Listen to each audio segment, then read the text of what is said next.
नमस्कार दोस्तों, मैं हूं सुरजीत श्यामल। आप देख रहे हैं वर्कर वॉइस .in।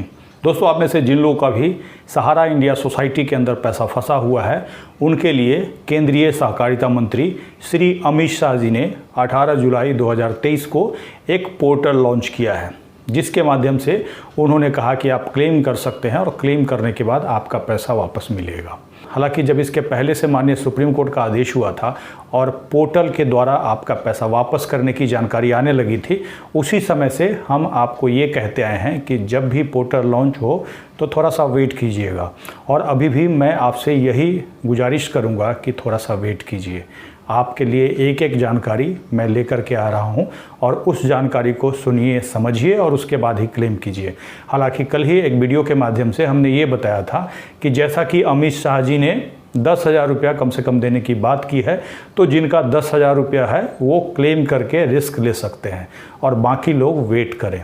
तो बहुत सारे लोगों का कमेंट्स हमारे पास आने लगा, जिसमें कि बहुत सारे लोग पूरा वीडियो देखते हैं और बहुत सारे लोग थोड़ा सा वीडियो देखते हैं और ये लिखते हैं कि पोर्टल नहीं खुल रहा है, हमारा जन्मतिथि गलत है, हमारा ये हो गया, हमारा वो हो गया। तो इसके लिए हमने उसी वीडियो में जिनको पोर्टल से संबंधित कोई भी टेक्निकल समस्या का सामना करना पड़ रहा है या फिर कोई भी इशू है, तो उसके लिए जो टोल फ्री नंबर सरकार के द्वारा जारी किया है उस पर कॉल करेंगे। क्योंकि मैंने अभी तक किसी को ये नहीं कहा कि आप जा करके उस पर क्लेम कीजिए। हमने ये कहा कि जिनका 10,000 रुपया है वो क्लेम कर सकते हैं अपने रिस्क पे। हम आपको सुझाव नहीं दे रहे हैं।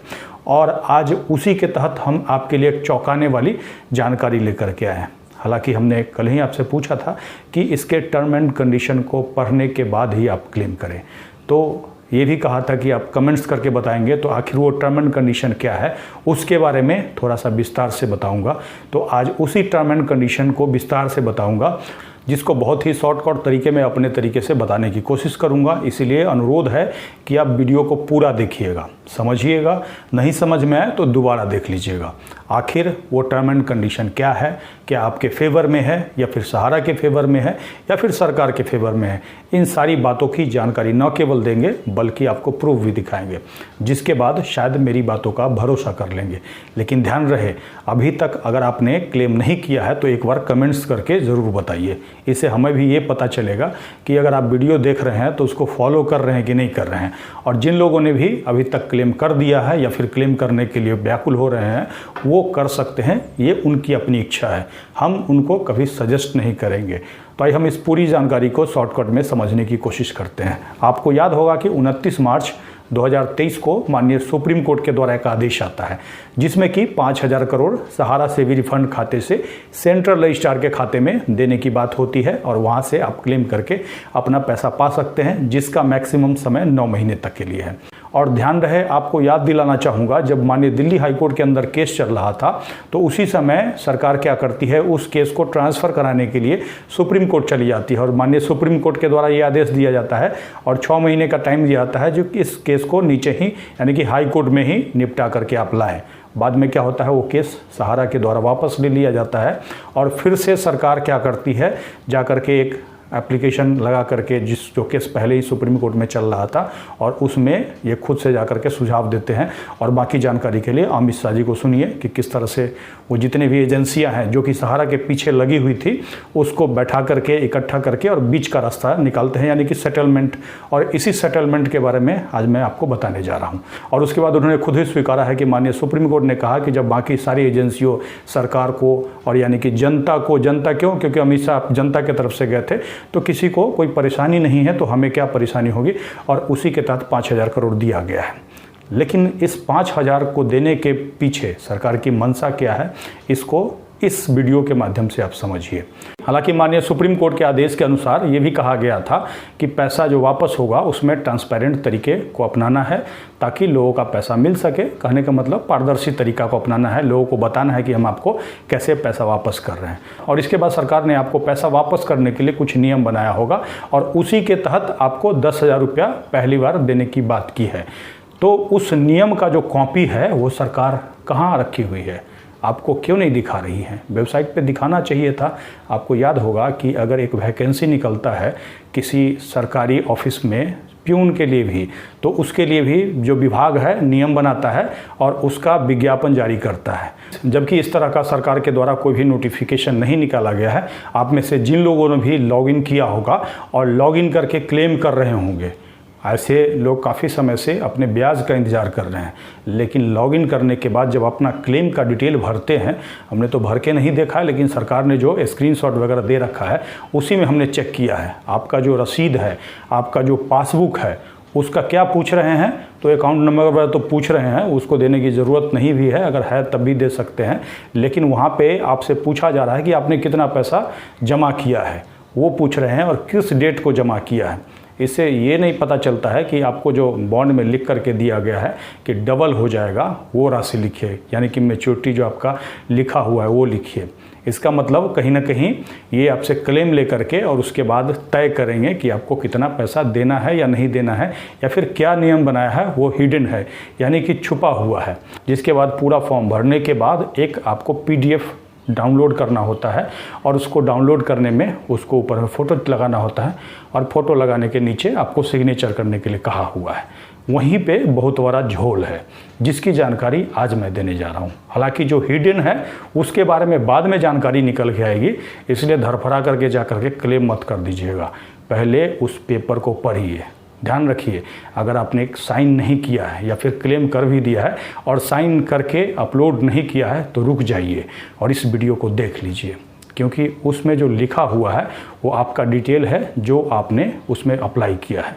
लेकिन उसके नीचे एक घोषणा है, उस घोषणा को ध्यान से पढ़िए। ऐसे हालांकि हमने कल ही कमेंट्स करके पूछा था कि हिंदी में है कि इंग्लिश में है, तो एक साथी ने हमारे पास एक PDF भेजा जो कि उनको किसी और साथी ने भेजा था और उसको पढ़ने की ज़रूरत है। जिस घोषणा में क्या लिखा हुआ है ऐसे ही मैं आपको दिखा रहा हूँ स्क्रीन पे कि मैं, और आपका नाम लिखा होगा, एतद द्वारा घोषणा करता हूँ कि मैं सहारा क्रेडिट कोऑपरेटिव सोसाइटी जमाकर्ता / सदस्य हूं और मैंने इस आवेदन प्रपत्र में ऊपर दिए गए विवरण के अनुसार इस समिति में वैध जमा किया है। कहने का मतलब आपने समिति में पैसा जमा किया है, सहारा इंडिया में आपका पैसा नहीं था, आपने यहीं पे जमा किया है। आगे लिखा है, मैंने उपयुक्त समिति की सभी योजनाओं में मेरे द्वारा जमा की गई सभी जमा राशियों का विवरण दिया है। उपरोक्त सभी सूचना जो मेरे द्वारा दी गई है वो सही है और बाकी जाकर के सोसाइटी का नाम लिखा हुआ है और ये कहा हुआ है कि जो आयकर कानून है उसके अंदर आता है।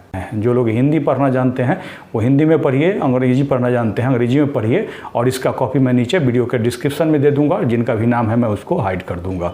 मेरे द्वारा दी गई उपरोक्त तो कोई भी सूचना अगर गलत होती है तो जो पैसा मुझे मिलेगा उसको मैं सूद समेत सेंट्रल रजिस्ट्रार को वापस लौटा दूंगा और क्षतिपूर्ति देने का भी घोषणा करता हूँ, यानी कि इससे जो सेंट्रल रजिस्ट्रार ऑफिस को नुकसान होगा वो भी आपसे लिया जाएगा।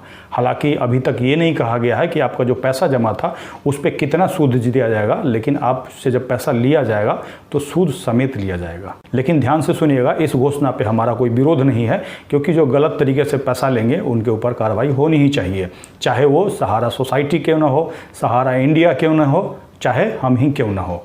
लेकिन इसके आगे एक लाइन लिखा हुआ है, काफ़ी खतरनाक है। हो सकता है आप में से बहुत सारे लोगों ने पढ़ा होगा और बहुत सारे लोगों ने नहीं पढ़ा होगा। आपको बता दें कि यहाँ पे लिखा हुआ है कि मैं सहारा CRC रिफंड खाता द्वारा निपटाई गई दावा राशि की सीमा तक के दावे को किसी अन्य मंच में नहीं उठाऊंगी। कहने का मतलब है जो यहाँ पे आपने क्लेम कर दिया उसके लिए कहीं और आप नहीं जाएंगे, किसी और फॉरम में, किसी कोर्ट में नहीं जा सकते हैं। अब आप पूछेगा इससे हमें क्या दिक्कत है, तो इससे आपको ये दिक्कत है कि एक बार आप जब क्लेम कर देंगे, साइन करके अपलोड कर देंगे, और कहने का मतलब आपका जो दावा वहाँ पे स्वीकार कर लिया जाएगा, और स्वीकार करने के बाद हो सकता है आपको 2000 दे दें, 5000 दे दें, 10,000 दे दें और 20,000 दे दें। और जैसा कि अमित शाह जी ने कहा, उसके बाद आपका जो दावा है वो पेंडिंग हो जाएगा। चाहे अगला जो समय है मैक्सिमम कितने दिन में देंगे, इसकी कहीं कोई बात नहीं कही गई है। ऐसी स्थिति में बीच में आप कहीं कोर्ट वगैरह में नहीं जा सकते हैं कि हमारा 10,000 ही दिया है और बाकी पैसा नहीं दिया, क्योंकि जैसे ही आप कोर्ट में जाइएगा तो ये क्या करेंगे, वहाँ पे ये वाला आपका दावा दिखा देंगे और कहेंगे कि इन्होंने खुद घोषणा कर रखा है और यहाँ पे इनका सेटलमेंट जारी है, यानी कि पेंडिंग है। तो इसका मतलब ये होगा कि जब तक वहाँ पे आपका सेटलमेंट ख़त्म नहीं होगा तब तक आप कहीं और किसी कोर्ट में, किसी फॉरम में नहीं जा सकते हैं, कहीं दावा नहीं कर सकते हैं। तो एक तरह से इसको देहाती भाषा में समझने की कोशिश कीजिएगा।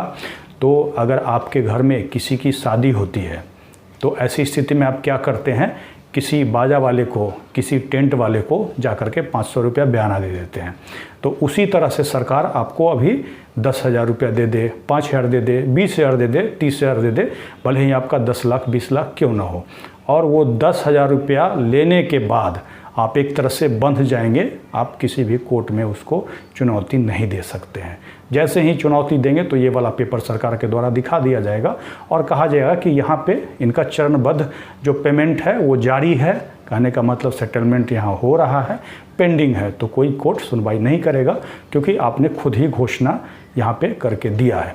अंतिम जो पॉइंट है काफ़ी नॉर्मल है, जो कि ऐसे मामलों में होता है, लेकिन यही वाला जो लाइन मैंने अभी बताया काफ़ी खतरनाक है। इससे कल को ये हो सकता है आपका एक बार में अगर पैसा दे देते तब तो कोई दिक्कत नहीं था, भले ही 3 महीना 6 महीना क्यों ना लगा देते, लेकिन यहाँ पे टाइम मैक्सिमम निर्धारित नहीं किया हुआ है और पैसा जब ख़त्म हो जाएगा दिसंबर तक जो 5,000 करोड़, उसके बाद सरकार फिर से कोर्ट के अंदर जाएगी।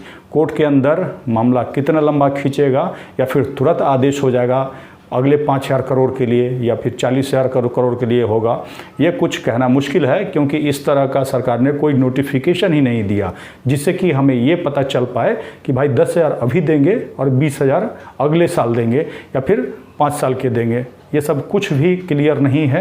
कहीं ना कहीं सरकार की मंशा अस्पष्ट है। अस्पष्ट ये है कि 5,000 करोड़ रुपया दे करके एक तरह से आपको टोकन मनी पकड़ा देना चाहती है। तो आप पूछेंगे सरकार ऐसा क्यों करना चाहती है?